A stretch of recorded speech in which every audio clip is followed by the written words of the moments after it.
Eddie Hearn, thanks for joining us on Inside the Flight Performance. Back in Manchester again. What is it about Manchester at the minute? You love coming back here? Yeah, I mean, what I'm really thinking of as well is so many great young fighters coming through. We actually shift a lot of tickets as well, which is always important as a promoter. The likes of Sam Hyde, Jack Massey, Liam Hanrahan, Jimmy Kelly, they're taking 300, 400, 500 tickets each. So it's great to have them. Obviously Quigg's a big ticket seller as well, as is Crawler. So it just provides for a good atmosphere and a lot of quality fighters on the bill.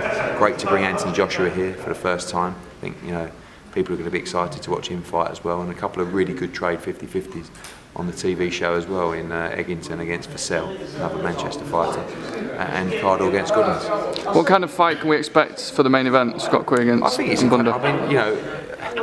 People are quick to criticise, and I think that a lot of people wanted to see Quigg against Santa Cruz, and it takes two to tango in those kind of fights. And Mbunda is, I believe, the toughest fighter that Quigg's faced in terms of that moment when he walks into the ring. He's fought Monroe, who's a quality fighter, but when he fought him, was he really at his best? Yeah.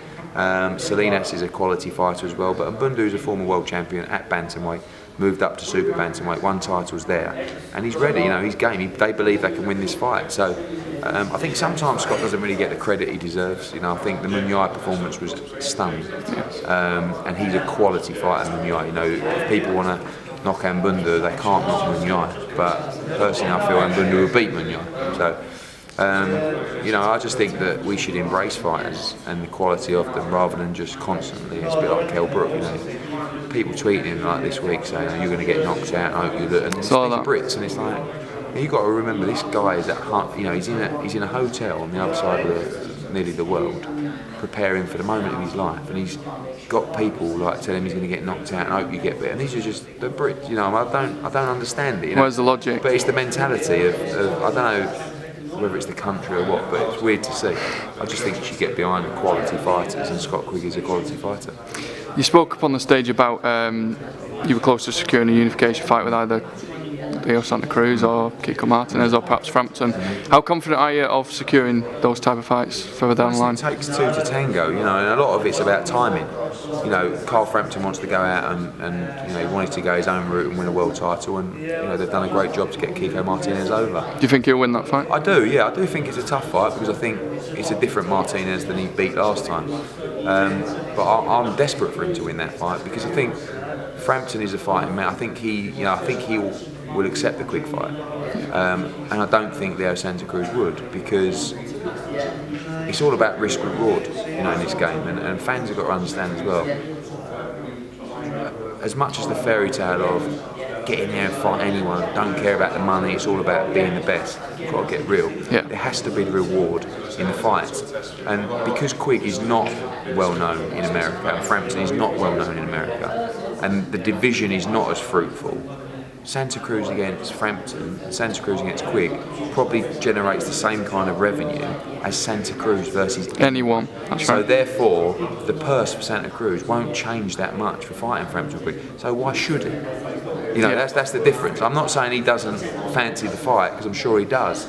But we didn't even get to the purse negotiation. So it makes you think. Listen, this is the money. So why be in a 50-50 when I can be in a 80-20 or a 90-10? That's probably what he's thinking, and you can't always blame that, But I think that it'd be interesting to see what happens in the Frampton fight, and it'd be interesting to see what happens in this fight, because this is just a week after, and hopefully by then we can get everyone together and just clash heads and say, listen, this is the biggest fight for you financially. It's the one everyone wants to see.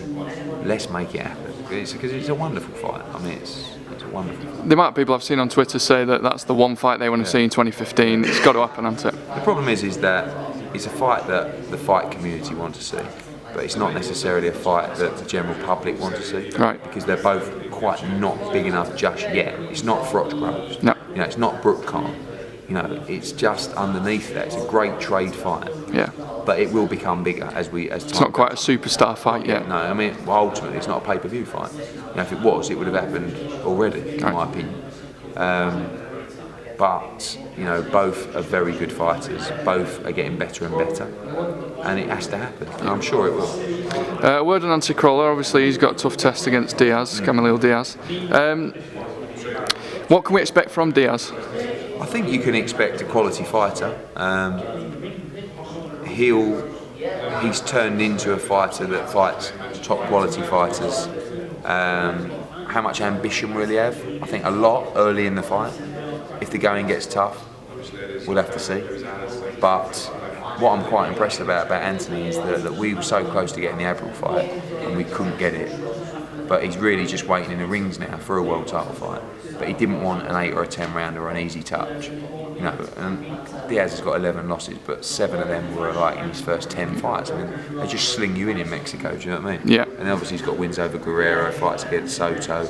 So he's a quality fighter, and really that fight depends on what you think about Anthony Crolla. If you think Anthony Crolla is one of the top lightweights in the world, then he's a big favourite in that fight. If you just think Anthony Crolla is a good domestic fighter, then it's a 50-50 fight. Right. Do you know what I mean? Because Yep. you're talking about a quality guy. So, but I think he's one of the most underrated fighters out there, Crolla. You know, he's beaten, Gavin Reese, he's beaten Stephen Foster, he's beaten John Murray. You know, now he's in with Diaz. And probably of all those guys that I mentioned, Diaz has probably got the most impressive record in terms of the company he's mixed in. So it's quite a dangerous fight because again, it's one of those fights that people just expect him to win. It's a bit like Mbunda. People will tweet me going, Paulus Mbunda, whoa, and you go, do you know anything about him? No, but I've seen everyone else tweeting that it's not great. It's like, well, actually, watch him against Kameda. He's a quality fighter. It's not just like some bloke we've pulled out of the hat. Just so we can knock over. Exactly. Yeah. But that's concerning because Quigg, if he does demolish him, probably won't get the credit he should do. But anyway. That's what's happened in the last 2-3 fights, exactly. isn't it? So. I mean, when you've got to look at Munyai, and actually the performance against Munyai was stunning. I mean, it really was. Because people don't, Munyai is technically very good and he's durable, and he just demolished him. And Quigg's getting better and better and better. Yeah. Eddie Hearn, thanks for joining us on Inside Athletic Performance. No problem. Thank you very much.